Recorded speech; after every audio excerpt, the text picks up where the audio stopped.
Eza Koïna, c'est fini pour la M23. Bukavu, en fait, Yakotumba décide de libérer Bukavu, de libérer Goma dans 48 heures. Nini Zoleka, Mbote ba Congolais, Mbote la Bino, ba internautes, ba Congolais de père et de mère. Ma compatriote la vie partout dans le monde. Toyena et Sengoko partager ensemble avec le peuple congolais des numéros de décryptage sur l'actualité politique de la République démocratique du Congo. Tolobaka yango met de fois un véritable Congolais. Okoyi kolekisa mokolo te sa oluka oyeba mbokela la kindenge nini mbokela mutu ndenge nini. Un vrai Congolais osa censé ya koluka oyeba position actuelle ya mokonzi ya mboka vu les enjeux de l'air. Un véritable Congolais osa censé akoyeba même makambo sur les Kalibanda. Voilà pourquoi biso pe tozo mokano ya koya ko informer bino ba Congolais de père, ya koya ko informer bino ba Congolais de mère. Makambo sur les Kalamboka na biso. Tolobaka yango mais de fois. La République démocratique du Congo est l'objet d'un complot international. Bouti komo na makambo uti koleka na Congrès américain. Bazo traité document, dossier, il y a un accord photo signé avec les États-Unis. Mais tout le monde est un Américain qui a l'expertise. A commis qu'on a changer le langage. Il s'agit de M. Ronnie Jackson. A commis qu'on a changer le langage. Oh non, ma belle ndambu ya Rwanda et kota na Congo na moment où banayi ko kabola mokatu ko so bandi ko ba Congolais. Congolais, ce pays sera délivré que par des Congolais. Voilà pourquoi Kondo est un Tshisekedi Ouamoulou. Avant de rendre l'âme à l'Obara la Bissolo Komoko, peuple congolais prenez-vous en charge. Dans l'Obaka et l'Okoana, à Salaka, allusion par rapport à Yamakambozo les Kanamoki. Ils avaient compris que Mundela Bandeki ko penché les Sikamoko Songolo par rapport à Yabamakambo Songolo. Mais, à Ebisa Kibiso, prenez-vous en charge. Donc, on met la bino masolo. Il y a des mercenaires qui sont Bakangi lobby. Bakangi Bango na Zambie, Maneko se diriger vers Lubumbashi. Donc, on met la masolo. Donc, on met la masolo, il y a Yakotumba. Moussalo a salaki lobby na niveau, il y a Bukavu. Donc, on met la masolo. Donc, on met la masolo. Il y a dialogue. Makambu ya Angola. Qatar a son ici, nous sommes en Angola. Angola, Paul Kagame Kima. Mais bah ici, Kagame Pozong en Angola. Oh, ndenge makambu zoke en Angola. Angola, Lorenzo Angola, il m'a beaucoup. C'est-à-dire, Baboua Kelly et Asena Sadek Ibal. Maintenant, Asena Sadek, ils vont s'incliner sur la résolution prise dans le Conseil de sécurité des Nations Unies 2773. Wano ko échappé à côté. Kleboa o ekangi na mundele yemo. O ekangi na Kagame. Kleboa. To betano lisolo ya Yakoto. Mikolo uti koleka le général Yakoto, le numéro 1 à Bawazalene. A lancé ultimatum et pas Yabayem 23. Lobi na pesibino 48 heures. Bokanga bisaka bobi. Ndeko 48 heures kokaki ba yeme 23 ba bimité. Na biso to bosalaki. Lobi na 5 heures. Les Wazalendo ba lancer offensive. Bandeko. Ba lancer offensive na bisibino ba Burundi sans avion de chasse, sans char de combat, sans drone. Mais la façon dont l'ennemi a la difficulté. Pourquoi les Wazalendo ont lancé offensive? Les Wazalendo savent bien que les M23 ont un déficit de minerais. Minerais zaté. Avant que les Wazalendo ont lancé offensive na bango, bakendaki d'abord kokanga madusu nyonso ko permettre ravitaillement ya ba M23.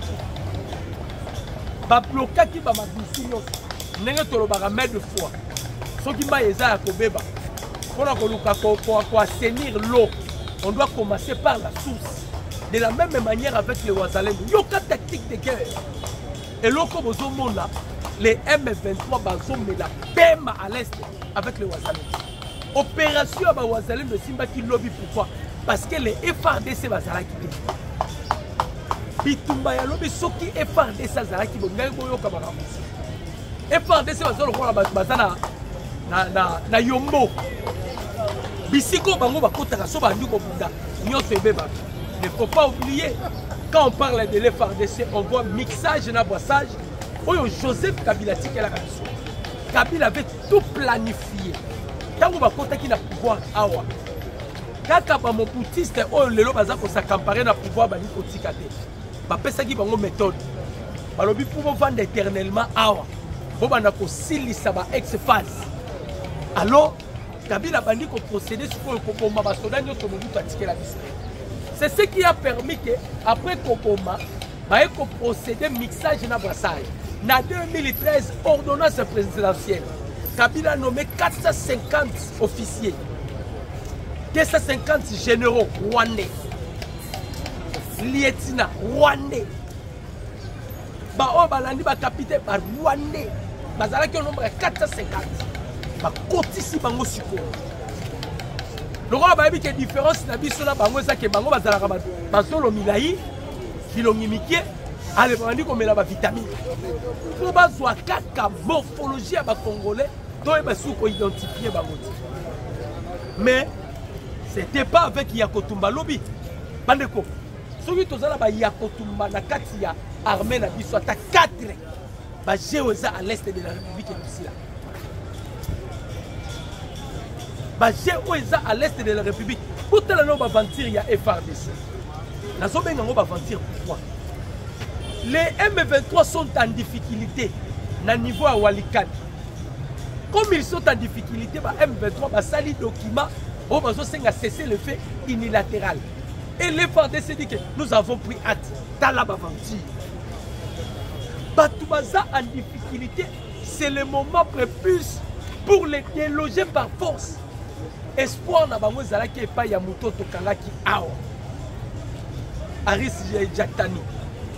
C'est lui qui était la carte majeure. Il y a plein de sur Joseph Kabila. Basango bani ba déplacer Moutonanda Ropé Sambo. Les M23 kuna Moutonanda Ropé Sambo. Ba conteneur réseau kotabiso to kasakeza ba matériel à l'hôpital ok mindu Moutonanda Ropé Sambo. Asala maramunyo. Tant que vous avez maboko directement à niveau Walikali, les M23 bazala qui sont na déficit ya ba minéraux. Par là tu frappé bango na ne ba ko sala document na bango. Ya Kotumba lobby na 5h à lobby a rejeté nyonso en bloc. Lui il va frapper. C'est par là il a frappé. Tobandaki dans le centre commercial Katala et Katanga. On a frappé l'ennemi à niveau à Katanga. Bakabwani ba bloc ya sela ba mataki kota Katana mais sous ba kitaki kota liu Luhi peut permettre bango ba encercler Bukavu parce que ya Kotumba lobaki nous allons libérer et Bukavu et Goma bango moko to lobi be bango moko yango moni to sala qui appelle to bisi chef d'état-major Gilles Bandi ba FRDC ba kota bitumba na te. Nous n'avons plus confiance à la FRDC. Comment mon Museveni, mon Melibangi, mon Rose, il menace le Boyaka Chama. Ordre outil awa, la lobby est ordre outil awa.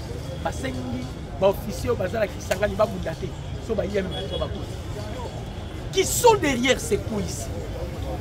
Donc jusqu'à présent, on subit la conséquence, il y a mixage et brassage. Oh, Joseph Kabila a tiré la décision. Mais on peut se réveiller un de ces 4 matins. Congolais, nous avons besoin de Kabila. Kabila, la personne qui a détruit ce pays, dans le domaine Nyoso. Et puis, il y a qui est bien joué à Télévision. Donc, on a la difficulté pour s'en sortir de la piège. Bandima qui était. Que la diplomatie est déboulonner tous les systèmes. Et ça, le roi a bâti la mine. C'est ce que Kabila avait fait. avant qu'il quitte le pouvoir, asimbi dans le code minier. Parce que ayebi avec le code minier, bamindele babomanga. Après cela, Tovandi, Tomoni Ferdinand Kamé, oh, nous préparons le retour de Joseph. Toute la mois si oh, mon mari travaille dans le silence. Mon mari travaille dans le silence, ma petite réunion. Na Tanzanie, Yena Moïse Katoumi, na Claudel Libaya. Na Moussou Swazaki, la présidence, Bakanga qui a Abima, François Bey. Ma petite réunion, dans la mercenaire. Ma petite réunion déjà à niveau à Zambie. Conteneur ya Bakangi, ba mercenaire. Baza sans armes. Batuni ba mindu keza, oh mindu keza la katanga. Voilà ce que Kabila a préparé. Awa déjà a recruté qui 5000 jeunes. Bamisusu babimeli nzela ya kundi epa ya papi matezolo na bakongo. Bamisusu papi tamba bimisi bango kota Brazzaville bakei. En complicité avec Sassou Nguesso. Cette fois-ci, Kabila prend maintenant les devants. Kabila devient maintenant une menace pour la République démocratique du Congo. Kabila active tous les batteries. Tout dans Kabila, qu'est-ce que Kabila te cherche? Balingaki ba meka côté à Ituri. Azui mbongo ebele nenga sala et pas lugo ya kashama. Azui mbongo ebele batindele yango ya koto. Ya koto malobi biso to ya mbongo. Un véritable wazalendo ya mbongo. Boke ne bozongi sele mbongo na ye. Parce que le chef d'état-major rwandais Moubarak Mounga asi ayebisa ki Paul Kagame. Alobi Kagame tokotaki Goma, tokotaki Bukavu. Mais pour pénétrer Uvira, tokita na Baraka, tokota Fizi, toke na Kalemi. Eza na deux tribus moko eza wana. Ba Mubembe na tribu ya Babitakwira. Abi batu wana ba ko permettre tokota te. Donc aujourd'hui on se rend compte ceux qui bandent la vie sont encore parce qu'il y a eu aussi la traîtrise, il y a ma population. Il y a des images qui circulent. Il y a mes pétrole, il faut que les bandits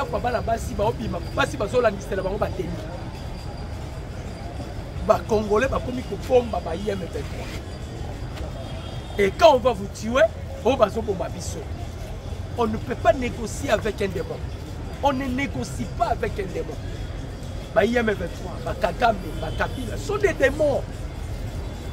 Ce sont des démons.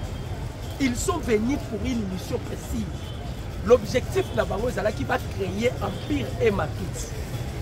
Empire Ematouti est dirigé par Paul Kagame.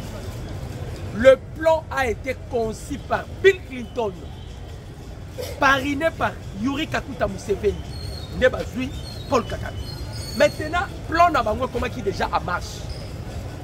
Lorsque le président Félix Ayeko a accédé à la magistrature suprême de son première mandature, c'est que dans le discours pour déboulonner le système Nabango Batiakio. Dans la bitumbe, il est sous ma casse. Dans le Congrès américain, il y a des Américains corrompus au Bazolo Baké. Ma belle à Congo et Kota na Rwanda. J'ai pleuré. Un Américain qui dit ça. Tozongi na makambo ya roi belge aloba. Lorsque Paul Kagame réclamait les sols congolais. Quelle était la réponse ya roi belge Philippe? Alobi na 1880 Congo existait déjà. Rwanda n'existait pas. Na 1880. Ceux qui ont réclamé ma belle, ce sont des Congolais et non des Rwandais. Parce que dans 1880, aussi Tozalaka. Rwanda est payé pour lobby. Là, c'est roi Philippe. Yango Bomoni, la Belgique a déployé unité à commando na Kin. Qui avant-hier était panique na Kigali. La Belgique a pris une décision. Bangonde banoko. Tolobi comment bino bokoki koza banoko et si ko baza ko lokamona kazibo participer. Bo banoko ndenge. So bakomi ko lokamona kasina yo noko fotele moko yango. To lamusi ba Belge. Hein? Binonde ko coloniser biso. Comment vous pouvez donner de laisser aller dans ba pays lokola ba France? Dans la ba français lelo. Bande ko na biso bana poto bo benga ba ingisa bino. Ba diaspora bo so la de boye. Il y a une souffrance vous ne pouvez pas imaginer. Mbongo ezali souffrance. C'est que d'ailleurs bloqué par Madoussou Nyonso. Makoko yiba mbongo wapi. Minéral Rwanda si l'Américain va bêta Kimbela. La personne qui va entrer en contact avec le Rwanda ou qui achète le minerai rwandais, il sera premièrement considéré comme un receleur. Et deuxièmement, il sera sanctionné par les États-Unis d'Amérique. Kagame a un minerai et comme il se voit, et comme le rôle là, et comme le roi Bilo, on va sauter là-bas misé. Et puis, chose les plus grandes, Bande Konangaï, microfinance na Kigali en faillite. Ah, nous avons dit ça, non. Quand la mine était Rwanda, Rwanda, Rwanda, souffrance. Donc, c'est que Rwanda, vous dépendez, vous dépendez de la paix. Ce qui est kangi va pénétrer Nyonso. Vous avez place à vivre. Dans la kangi va pénétrer. Paul Kagame a dit ici, diplomate na Nyonso, Rwandais qui vit en Belgique. Bazonga babito royate. Ndurungere Rogutu, ministre des Affaires étrangères Kima, Kagame Kangi. Bon, car le sous ma colonne, Yolande. Fragilisé, affaibli. Tozup na Kagame to Kangi ende basi. Lokola to Kangi Kagame basi ndendo kia munene siko ya. Tolobaka ngo mede fois. So ngo ninganga ko miko senga ba jouer. O ya pesa ki kisi ke bo pesa nga Varese na kota na beta bale. C'est que qui soit pesa ki ba jouer et simbiki. Kabila yemo ko kotise fait. Basi ya makasi to wana ngo lisusu. O to mona kato to lo bela gouvernement congolais.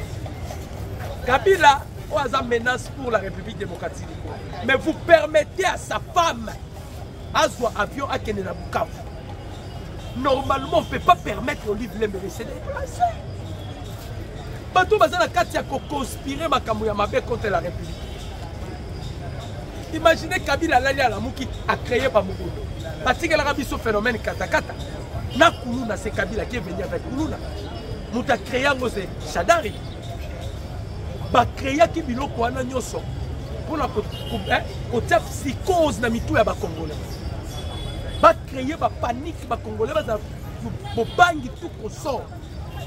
Maintenant ba confondre bango. Bandeko. Lobby les M23 ba beta mana bango. Mais lobby ya kotumba ngaka bomba bango. Tenga bomba bango te, mais ya kotumba silisi bango. Ya kotumba beti bango. Congolais, imaginez que les Rwandais ont la difficulté parce qu'ils ne maîtrisent pas la cartographie à l'est de la République. Surtout que les Ouazalais ne sont des peuples autochtones. Bandeko, va cercler l'ennemi. Voilà le niveau à Nini, il y a Kaboum. Avant que Bakoma na aéroport. Ils ont frappé l'ennemi. Les Ouazalais ne vont pas sans les avions de chasse. Sans ma drone, mais bon, mais ceux qui ont vu qu'à FRDC, tu continues à moi. Moi, je continue. Moi, je continue. Parce que les FRDC, ils ont déjà 4 types d'officiers. Premier type d'officier, ils sont loyaux à Paul Kagame. Parce qu'ils ont été nommés par l'ordonnance de Paul Kagame. Joseph Kabila, Azalaka présidenté. Kabila Azalaki, Makenya, garde-corps. Azalaki sécurité, pardon, Makenya. C'est Paul Kagame qui dirigeait le Congo. C'est Paul Kagame qui décidait. Voilà pourquoi, nomination sur Ningé Salama, il faut la présence de Mo Ibrahim, na George Soros. Bango de Bandoro y a une liste, allez, Kabila Bandi Konomé. Maintenant, il y a les officiers basés pro Kabila. Kabila comme ici, bango ba milliardaire. Kota la mboka na biso nde. Général dans la villa, la copie. Na pays minier Salema. Ba filet belé télémia, pas général. Des généraux qui ont des villas. Et ça les sous là, généraux moussousou, des commerçants. Bango moussa là, bango côté la char de combat, côté la munitions, bazar. Mais il y a type il y a des officiers qui sont loyaux à notre pays. mais baofficier baza loyal ya mboka na biso baetufaka bango epa bacommerçant otala na ofélicité Luboya Kashama surtout wana basoda lokola baluboya Kashama boye bavantire tozala te mona Museveni abeti 7 fois à tweeter mokolo moko d'image yo Luboya zéro komona wana nyonso parce que Kabila est allé voir Museveni apesa ba IPDF azwi mbongo apesi Museveni po ba corrompre Luboya Kashama. Luboya Kashama lobi soki nazwi mbongo esali ki bagwande bakoti na mboka ngo nga na koyi kokende exit bakoko nanga bazala na Congo te famille nanga kozala na Congo te bazala lisusu na souffrance à bagwande. Voilà un officier qui peut raisonner botala mutazo réfléchir. Luboya Kashama à mettre en garde Kakuta Museveni yori alobi yona mwana na yo si vous osez à kosa la blague na Ituri, imaginez à maîtriser Zaïre, à maîtriser Kodeko. Petit c'est la ralicolote na Ituri. Wana DSP bien formé. Luboya Kashama ebisi Kakuta Museveni alobi soki bosali blague. La guerre ça ne se fera pas à l'Ituri, mais la guerre sera engagée à Kampala. Dans Bayokika à Kampala babangi. Lobby na butu mwana Museveni a supprimé compte Twitter na ye. Ils ont millions de abonnés. A supprimé en pression l'équipe. Voilà les officiers qui sont Luka. Bazala combat. Les gens ont parce que nous avons encore des M23 dans l'Assemblée nationale. M23 baza. Na 5 ans M23 baza. Chole.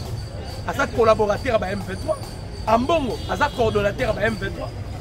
Mouteba. À ça peut coordonnateur à M23. Nous avons partout des M23. Mais on a besoin quand même des officiers Oyo, Bapesio, commandement Moura Mabé au télémédia. Vous voyez qu'à Chamalobi, la Museveni, pour ça la plaque.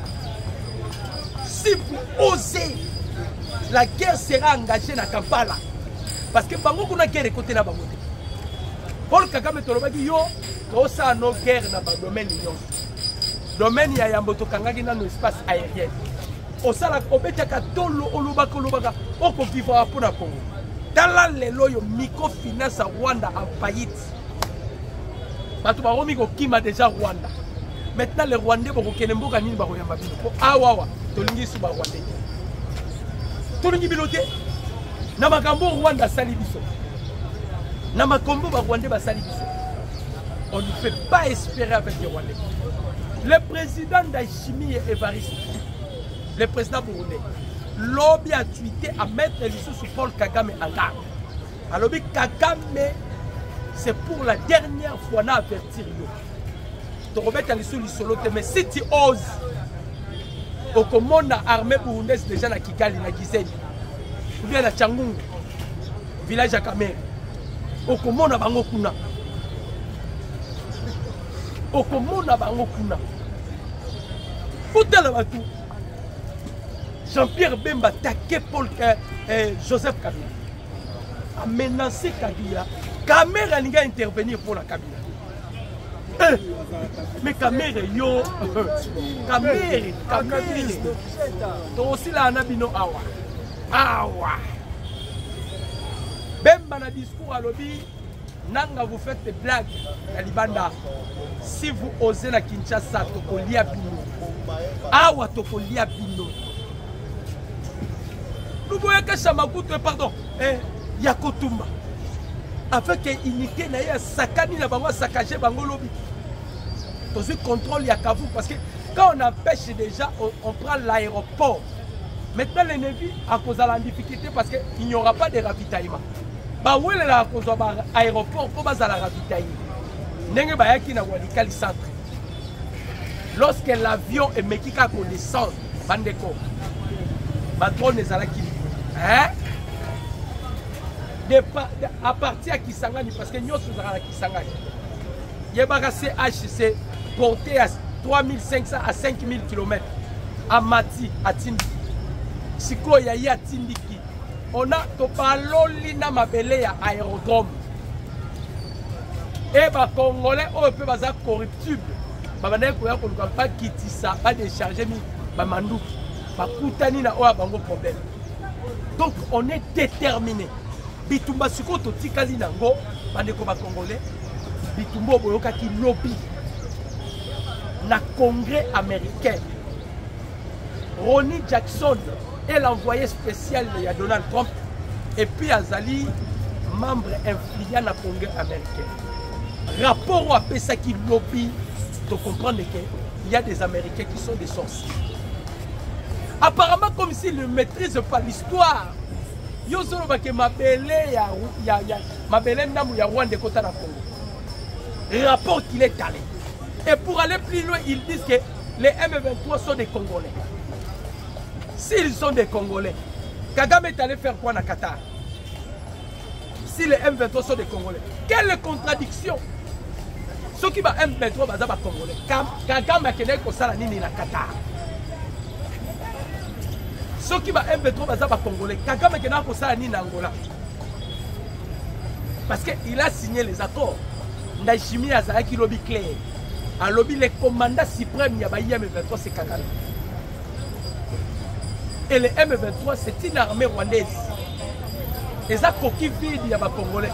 Yango pour ba pesa yango moi poids bazwa ki zoba o amuyi yobei o yobelu yobelu Corneille nanga yobelu bazwi ba tie liboso pour asa la mascarade.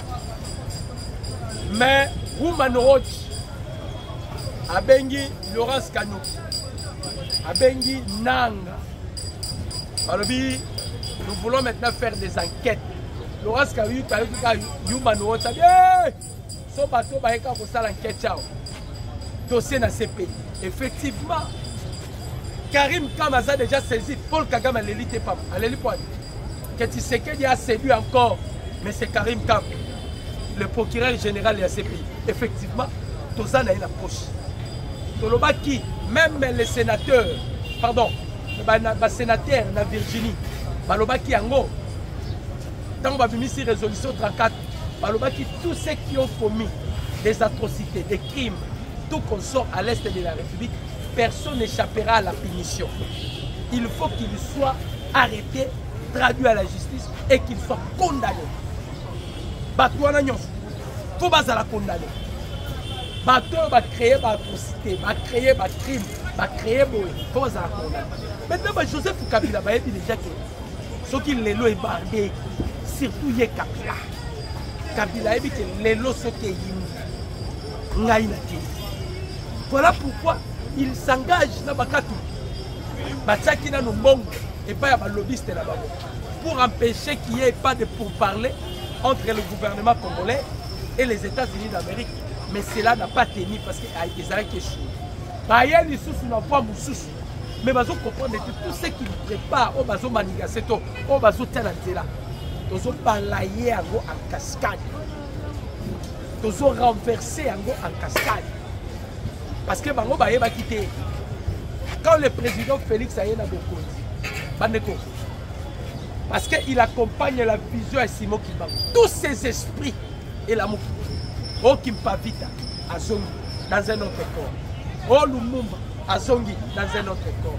Oh Kimbangu, Azongi, dans un autre corps. C'est ce qui fait maintenant notre force. Dans votre lobaki du Kumba, Oyo, Bakuba Matabakita. Nous allons vaincre cette idée. Le président Félix ici a yébissa un gros français. Ayebi Sarah Bango, tobétagé des dames. Ne tobétagé des dames. Bino na obéta la bino. Boko Kweya. Et ça, j'ai des dames. Boko Kweya. Et c'est moi qui sortira avec eux. C'est moi qui sortira avec eux. Parce que j'ai des dames. Pour tout le monde qui. Ma blague. Bakoya Bazum Paul Kagame. Macron. C'est comme s'il protégeait Kagame. Puis ce que nous avons Lienini Macron Azala Mouna Kagame. En dehors, il y a génocide. Neto Eko se rendre compte. Non, Macron a sa formation. Paul Kagame, formation. Sassou Nguesso, formation. Basali bloc. Basali bloc, ma formation. Ils avaient imposé même les commandants suprêmes à s'adhérer dans Babavir. Parce que quand vous vous adhérez d'office, on va vous contrôler. Le président Félix a dit non. Nga eza makamba bikeko. Nga eza makamba bikeko. donc ngai kamba na lakamukamba bameka boye simite bameka boye simite tala modèle auto de billonné bon Kabila comité na niveau que ça la recrutement a vu banane ba béret vert bazala kiawa ya ba béret rouge bango de ba katseki bango baza 5000 okobomisa bango pamba lelo yo Bukavu comme une cimetière ou alikali cimetière Poutine a fait ça déjà mon mboka tactique alors il ça le système à réduire effectif il y a ennemi David Saleh alors tu sais que des mathématiciens de guerre il y a zo contacté bino bo kota bendo lia bino randa musa de to so lia bango to sui bango côté à walikali centre to silisi bango lobi to sui bango na kafumu bamsu bango mi ko se déguiser alongoli bilamba alati bilamba basi bamsu alongoli bilamba bino dirait civil mais baos la ka identifier ya ko tumba lobi tozo déloger bango degré et par force et vous avez vu le travail ya Kotumba pour vous dire que ce qui est la armée au Kagama Bangaka et ça FRDC Kagama Bangaka FRDC la preuve à l'oba à la Maison Blanche tant que Bengi Sakaye et pas ya Joe Biden avant qu'il quitte le pouvoir Biden a émis Kagame Totaki Mbongo parce que pendant ce temps-là les États-Unis ont une pression que le président Félix a dialogué dans la pour ceux qui va dialoguer à l'époque là, on devait procéder directement à mixage et passage par rapport à cahier de charges. Le président Félix, comme il avait refusé, les Américains ont eu option, ils ont pas Kagame. Si Kagame, il faut qu'il s'assake na bombe. Bateau Bangaï Basunga Paul Kagame, c'est la Monisco. Bandeko. Kagame a eu à Salawa, a pénétré. À Salawa, a pénétré. Babengi c'est les États-Unis, mais messieurs. Mbongo senga ki topesi mindu ki topesi ozo ko Kagame lobi bosala effort bolongola ba wazalendo na est heureusement le président Félix étant visionnaire tobimisa déjà ba wazalendo qui sont des réservistes comme les États-Unis armée active ya États-Unis c'est 1,5 million bazana 444 000 réservistes c'est-à-dire réservistes et zamini ya mobeko sala. Et les M23, les Wazalendo, en dehors, il y a des réservistes. Baza sous couvert, il y a article 63, il y a constitution là-dessus. Que dit cet article? Tout Congolais a le devoir sacré de protéger son pays et son intégrité territoriale face à toute menace et de l'agression extérieure. C'est-à-dire ce que les Wazalendo font, bah, on a qu'à protéger. Parce que nous sommes menacés. Talandeti Kabila Lelo qui est devenu maintenant c'est pour la Mboka Oyo. Et moi si naïe, Oyo Salanga passe au livre Lembe, à Zotambola, et na somme d'argent à Zotambola. Ça c'est pour corrompre les officiers, non? Parce que à tous les officiers, les commerçants qu'ils sont. Bas commerçants, na bas commerçants. Aimez la vidéo, commentez, partagez les liens. Aimez la vidéo, commentez, partagez les liens. Donc, bandeko ba Congolais, toujours continuer, bandeko. Nègre Tolobaki, on a été infiltrés, on a été envahis. Mais ce qui est plus important, c'est quoi? Malgré que nous sommes infiltrés, l'ennemi a la difficulté à pouvoir ma ville, ma province. Malgré que notre armée est infiltrée. Baza la difficulté à Kokota parce que malgré l'infiltration, les Wazalendo sont maintenant des gardiens qui tombent. Hein? Dans la différence entre les Wazalendo et les soldats et que les Wazalendo sont beaucoup plus sont des victimes. Baboma papa na yena misulaye, baboma maman na yena misulaye, ba viola na ndekone moi si na misulaye. Biloko ane tikaliye yake kota armée. Bazo bundate pour la bombe. Mais bazo bunda pour pas venger makila ya bandeko na bango. Par contre FRDC, maman nangaye. Hey, des commerçants. Des commerçants. Yango mukonza mboka. Tango akoma ki prêt à frapper Rwanda. Les chefs avoir qui m'ont mis sous cima. Atali armée na biso ba officier bazo kima bitumba. avec cette armée, n'a déclaré guerre en Rwanda. Non, je dois m'appuyer maintenant sur le plan diplomatique. Diplomatie. On a délogé tous les systèmes. Parce que la diplomatie est là qui tellement nicolo. Et bah tu vas mêler paiement la diplomatie. Herman Cohen a lobby, tu sais que des a fait félin. Ton meki Kagame Ningani, ton meki Ningani, ton récupéré Kagame pouvoir. Maintenant, lobby congrès américain va traiter Makambu ya Congo. L'élo actualité dans le monde, on parle que de la République démocratique. Donc, on l'a dit au Lamouki, vous allez parler de Tshisekedi. C'est lui le phénomène de nos jours. Yende. Et ça, on a une réunion théorie. Hippolyte Kanamba, on a une réunion en Tanzanie, à côté de la Mercedes. Tarabatune Bakangi en Tanzanie. Kabila, tu combats une nation sacrée. Tu combats un pays le plus béni au monde. Tu combats un pays où la commission Moutuya Mongo. Oyaki a osé le côté Joseph Kabila. Un abruti. Tu ne savais ni lire et ni écrire. Les Congolais va faire survie. Mbongo na biso ba Congolais. Ne Kabila comme il faut que somba ba mercenaires. Ba pour ça la guerre na biso. C'est grave. Toroba ki biso dans cette génération les a avertis. Nègre Jean-Pierre Bemba Zolo ba mikolo. Alors, on ne permettra pas en aucun jour que le Congo soit dirigé encore par un étranger. Il faut qu'on les insulte. Un étranger au sommet de notre à la tête de notre pays et Kosimba qualifié. Voilà pourquoi nous sommes là pour éveiller conscience Yamatu. Tokanga maboko te. Bitumbo to bandaki yango na bande. Bato mokili balobaka. Masua et dindaka mingi so ekomi pembeni ya libongo. C'est-à-dire, tous ans déjà vers la fin de cette victoire, mais on doit continuer à frapper, on doit continuer à se tenir.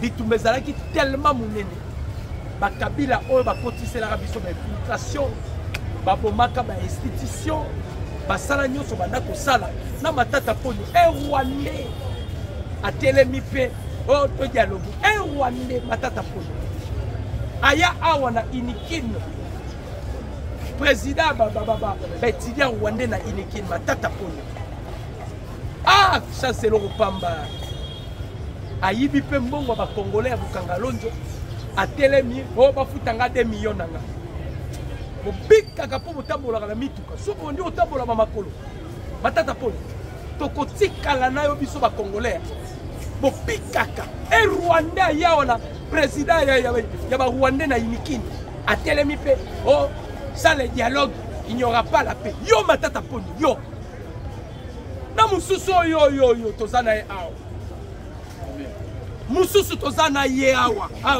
na hémicycle oboyebi yo za congolais ko kunda mama no na Rwanda ndenge ni yo za congolais okomi ndenge no kenda ko kunda mama no na Rwanda bakota wa bamela ba vitamine bakoma bilomine soit disant ba congolais des rwandais bangona ne bazobundisa mukonza mboka biso pe ba congolais to baki to ana bino lisu likolo lisu to kena bino tina.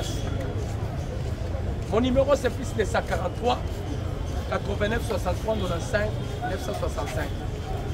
Mon numéro c'est plus de 143 89 63 95 965. Tout à la branche sur la même chaîne à même heure et vous ne serez jamais dessus. Je vous demanderai seulement de commenter, de partager les liens, de lier message comme pas à Congolais sont avertis parce que ça concerne notre beau pays. Nous avons dit déjà que cette fois-ci nous ne parlerons pas de la patrie et la mort, mais nous allons parler de la patrie et la vie. On ne parlera pas de la patrie ou la mort, mais on parlera de la patrie et la vie. Vraiment, c'était avec plaisir. Je dis et je vous remercie.